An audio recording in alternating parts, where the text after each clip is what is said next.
До доцна во ноќта гореше Кочанско поле. Пожарникарите во полн состав се обидуваат да ги заштитат имотите на жителите на селата Прибачево, Мојанци, Тркање, Уларци. А во опасност беше доведена и пречистителната станица во Мојанци, која работи на метан, како и бензинската пумпа кај Чешиново. Да, во текот на вчерашниот ден имавме 7-8 интервенции на различни локации, поидувајќи од Прибачево, Оризари, Мојанци, пречистителна станица како приоритетна точка.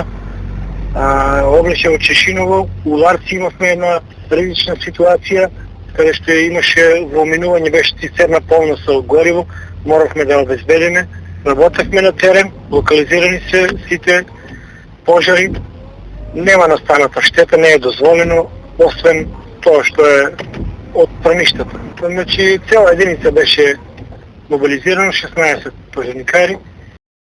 Како и во сите вакви случаи, причина за големиот пожар повторно беа страништата кои несовесни и неодговорни земјоделци ги палат, а штетите и последиците ги трпат сите.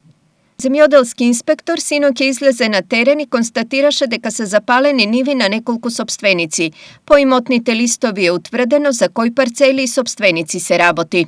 Информираат од земјоделскиот инспекторат. Синоќа идентично беше и во Пробиштипскиот регион, каде исто така гореа оризови страништа. Во овој дел, како и во Кочанско, дуваше силен ветер, што дополнително го отежнуваше гаснењето. Иако палењето на страништата е казниво со закон, земјоделците не се откажуваат од праксата пред почетокот на новата сезона да ги подготват нивите.